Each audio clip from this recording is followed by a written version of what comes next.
Welcome, Patriots. Today's video is about the draw technique, the first video in the handgun series. What I will demonstrate today is the draw technique from the 3 o'clock position on the hip. Now, there's a variety of ways in which to carry your firearm. You can carry it in the shoulder holster, in the small of your back, at the 4 o'clock position, or even at the ankle holster. I recommend, however, the most effective and efficient way to carry your handgun, if you're right-handed, is at the 3 o'clock position on your hip. And if you're left-handed, of course, the 9 o'clock position on your hip. I will demonstrate the draw technique in several stages with an empty firearm.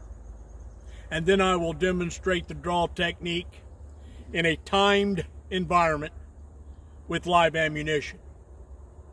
I will demonstrate the draw technique from an open and concealed carry position. I recommend that you practice in a dry fire scenario the draw technique that I will demonstrate and discuss, so that you can develop the biomechanical and muscle memory required. And then at that point in time, find a range where you can draw from the holster. A lot of indoor shooting ranges do not permit the draw from the holster, but there are some outdoor ranges that allow that technique to be performed. Before we get started on the draw technique, I just want to cover a few things about basic pistol. I want to talk about sight alignment, sight picture, stance, grip, and then trigger squeeze. Now, there's several stances that are employed. You can use the isosceles or the combat stance, which is basically your feet are about shoulder length apart, your knees bent. That's the isosceles or the combat stance. The other stance is the Weaver stance, where if you're right-handed, that left leg is slightly in front of the right leg as you extend your firearm.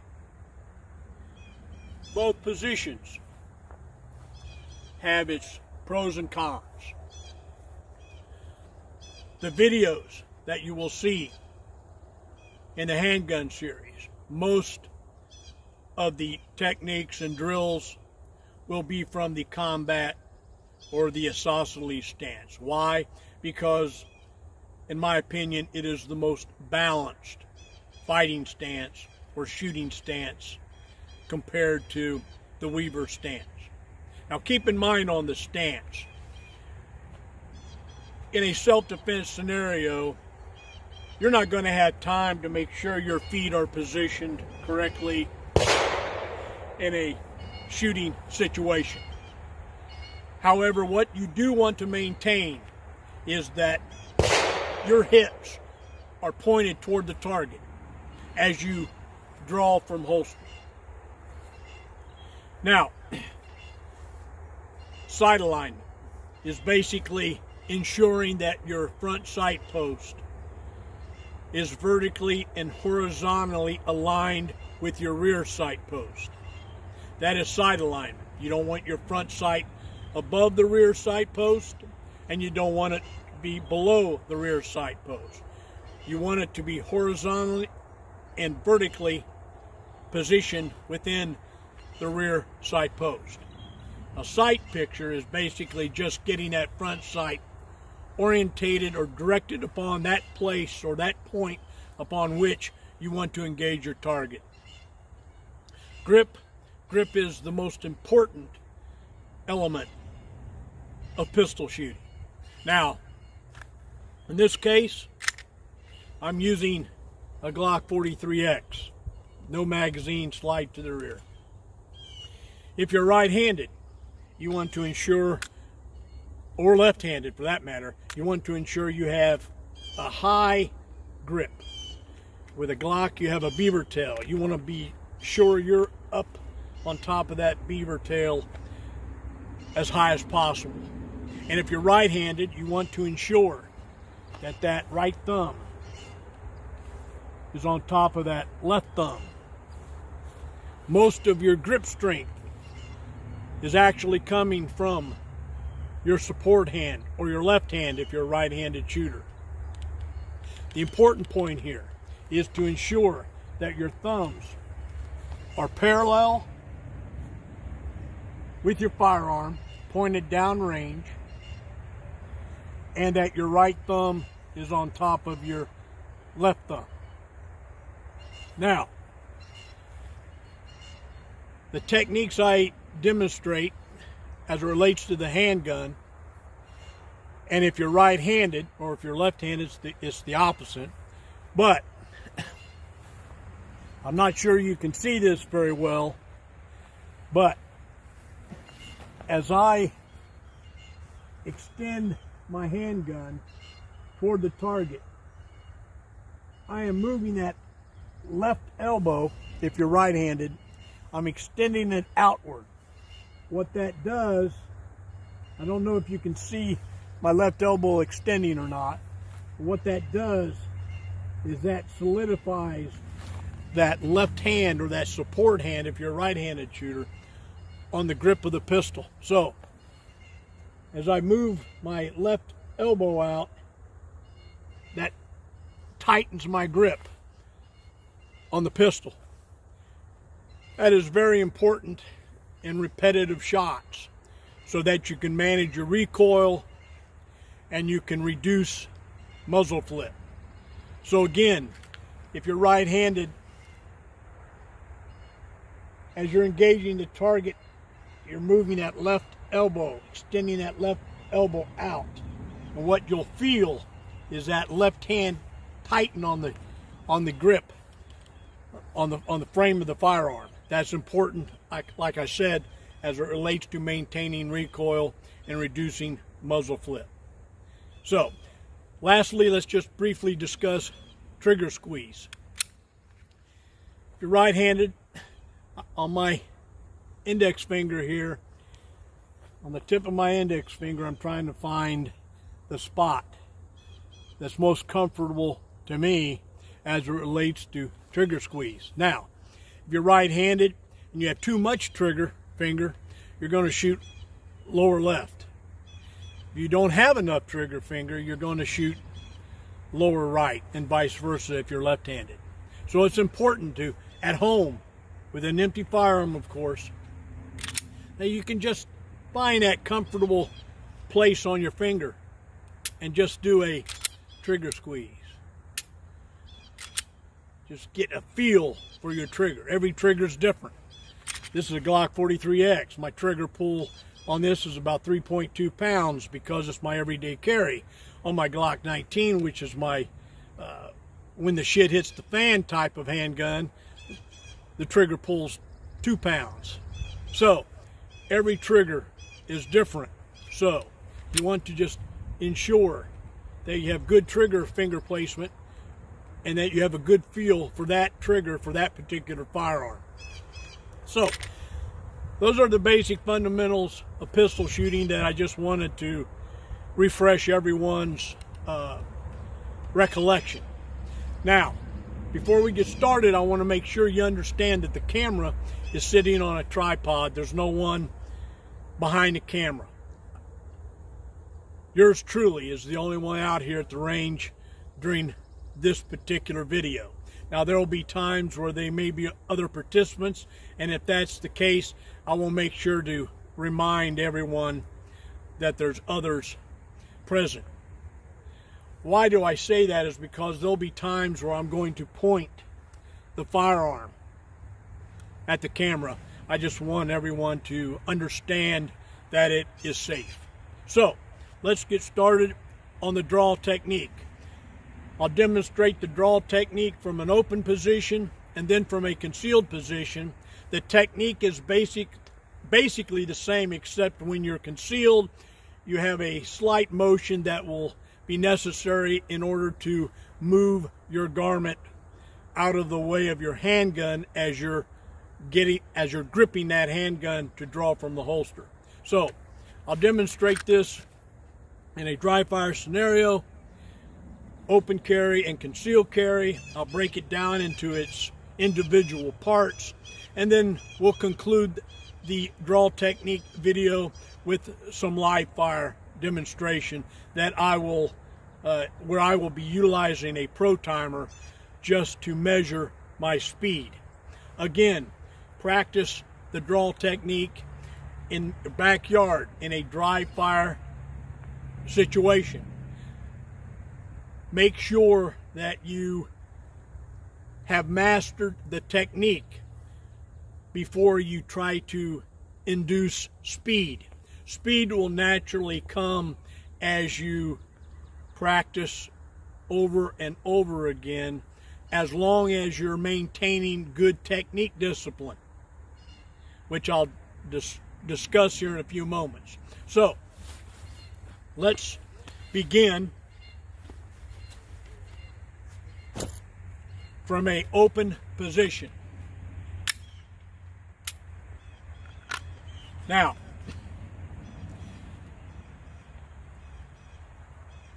the draw technique, the way I utilize the draw technique, is that all my movements are in sync. That helps me with timing. It helps me with target acquisition and effective engagement. The first thing you want to ensure is that your hips are orientated toward the target. Now in this case, since we're demonstrating the draw technique, I'm going to demonstrate this using the combat stance. It's broken down into its various parts. What you will notice in the draw technique is that there is no unnecessary movement. All the movements are streamlined. Why is that important? Because you want to develop speed. Excessive, unnecessary movement in a particular technique is going to cost you time. In this case, it could be 1/10 of a second. It could be 2/10 of a second. And each 1/10 of a second counts. But just keep in mind in the draw technique, speed and accuracy. If you are fast, but you're not accurate, then you've lost. So the key here is to be fast and accurate. And what do I mean accurate? I'm talking about center mass. That is accuracy. Not shooting at the X, but shooting at about a 6-inch circle. Center mass. That's accuracy. So, let's get started on the draw technique. Step 1.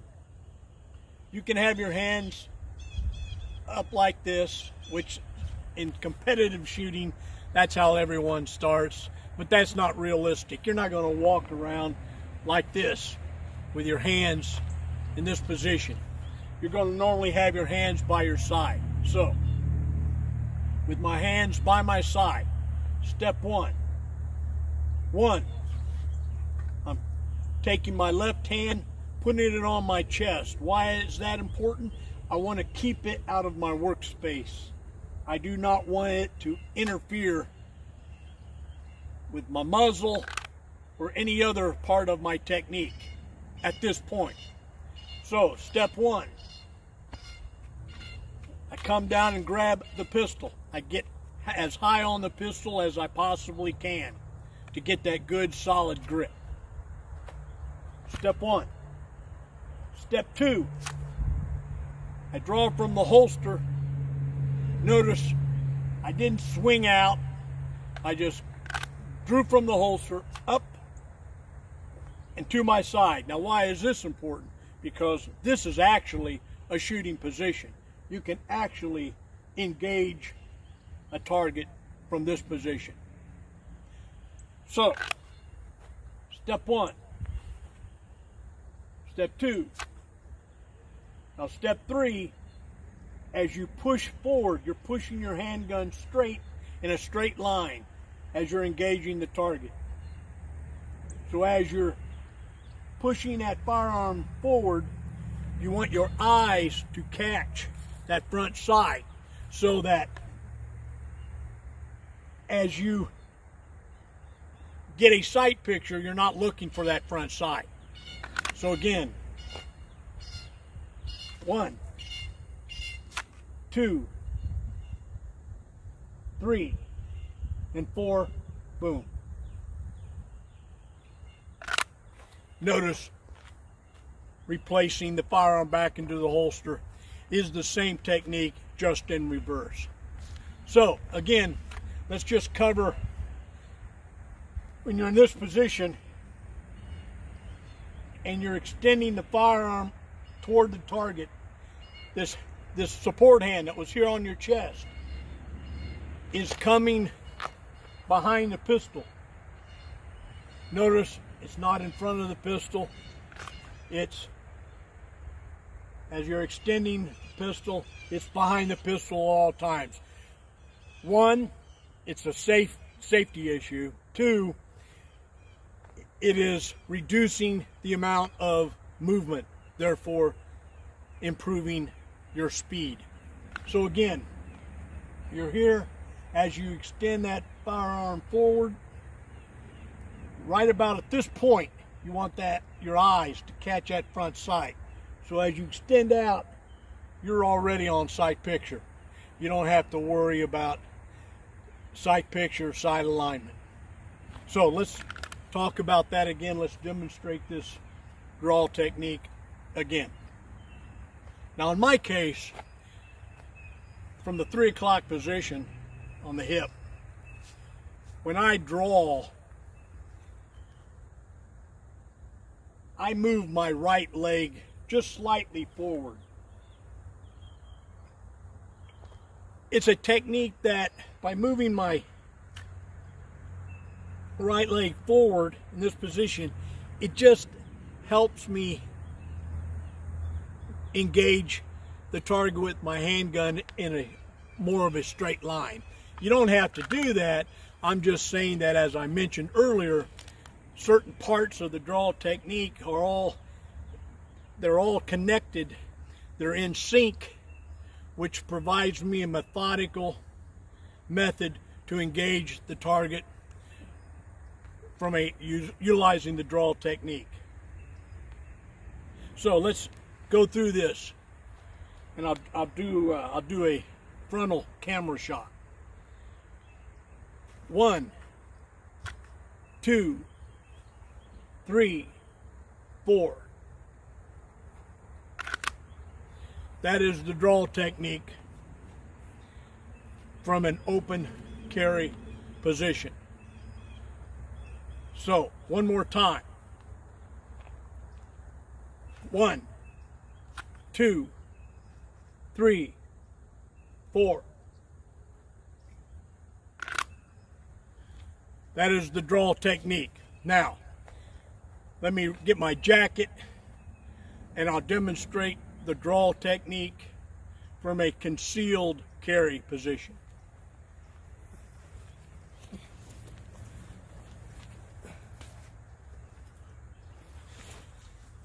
Okay, with my jacket, the technique is the same, except there's an additional element that I use to clear my garment, but the technique is the same. As I step forward and this support hand or left hand is coming to my chest, I'm sweeping my garment with my right thumb, with my shooting hand. I'm sweeping my garment away from the pistol as I grab a grip, and everything else stays the same.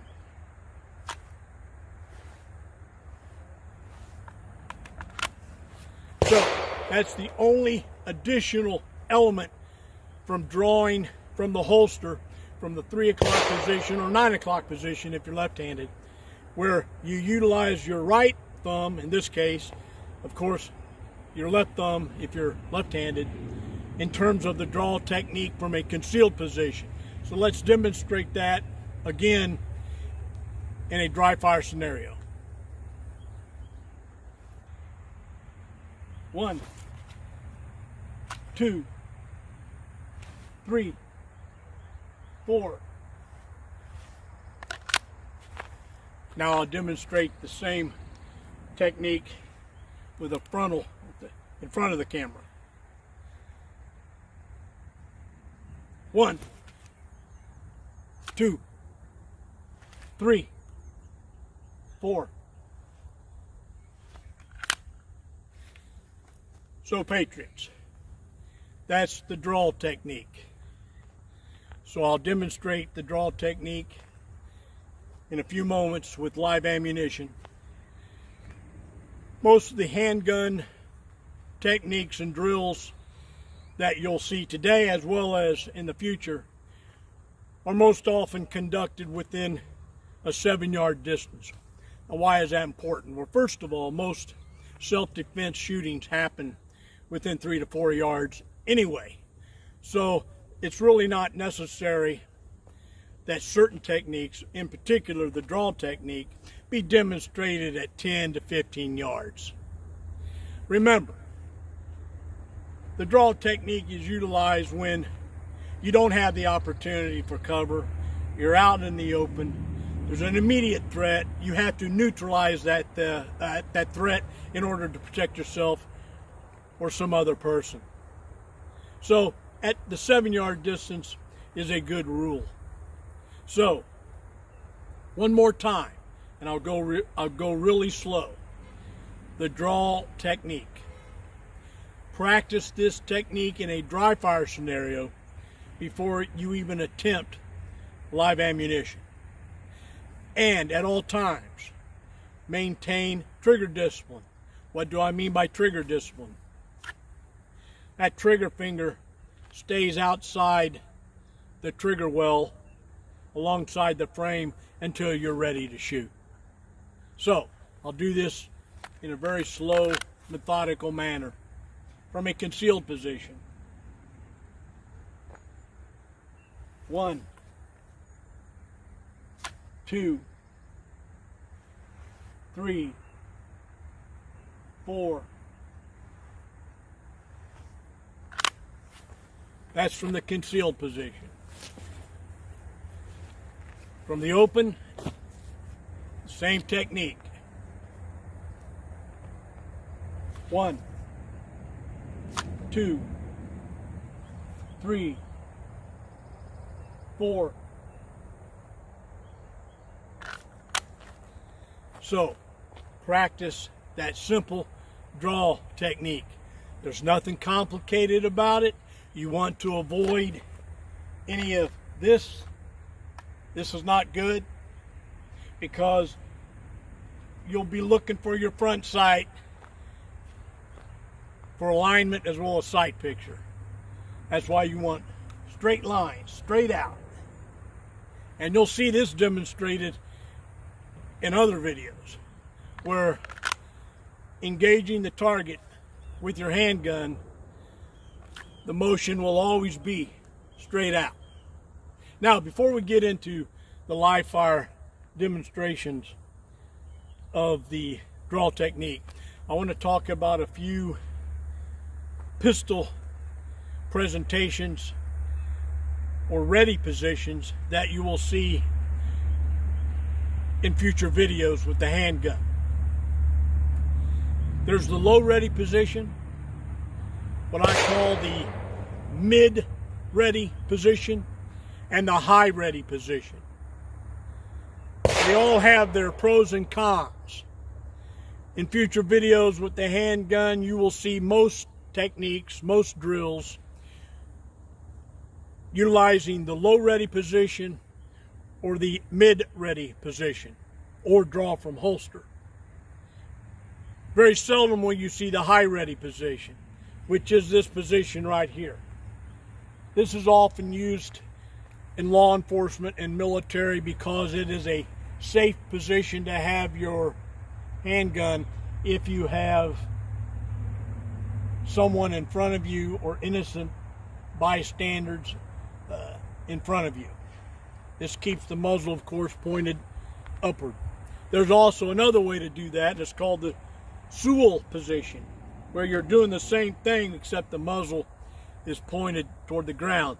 This is more advantageous, the Sewell method, than the high ready position if you have people in front of you, because from this Sewell method you'll notice that I can come straight out, whereas from the high ready position I got to come down like a hammer, which is not, in my opinion, that effective. So the positions you'll see demonstrated where the handgun is not in the holster will be from the low ready position, which is at about a 45-degree angle. This is the low ready. Keeping your head up, you come up and engage your target. As you bring the pistol up, you're looking for that front sight. Boom. That is the low ready position. The mid ready position is where you have the firearm at your chest and all you're doing is extending straight out. Boom. Boom. And of course the high ready position, or the Sewell method. So let me grab some ammunition and I'll be right back, and we'll do some live fire demonstration of the draw technique.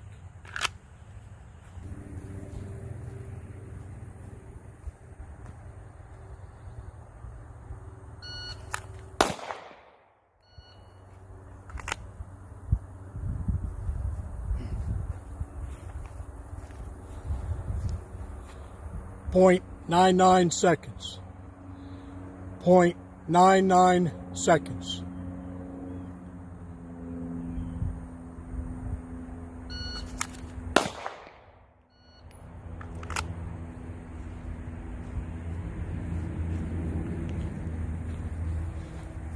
.07 seconds. 1.07 seconds.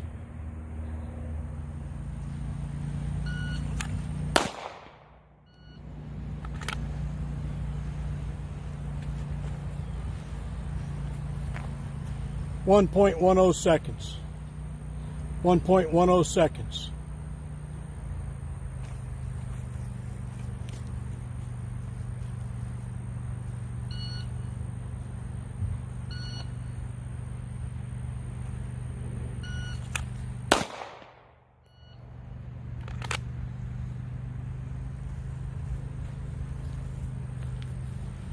1.09 seconds. 1.09 seconds from an open carry position.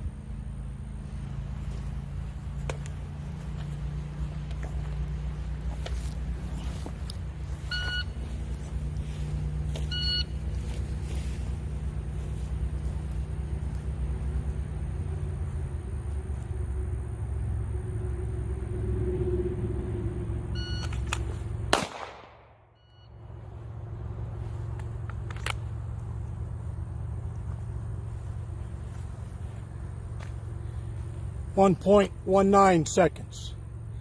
1.19 seconds from a concealed carry position.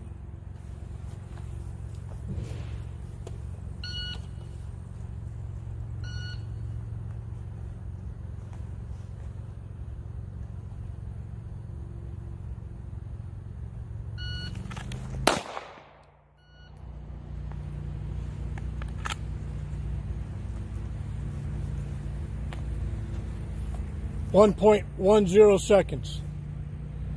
1.10 seconds from a concealed carry position.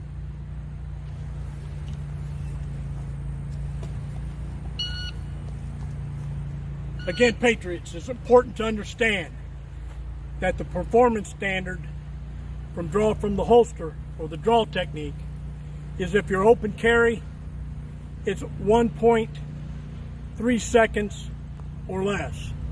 If you are concealed carry, the standard is 1.5 seconds or less.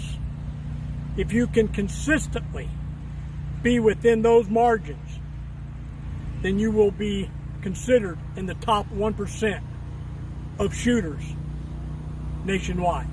So until next time, honor God, love your family, and defend the Constitution.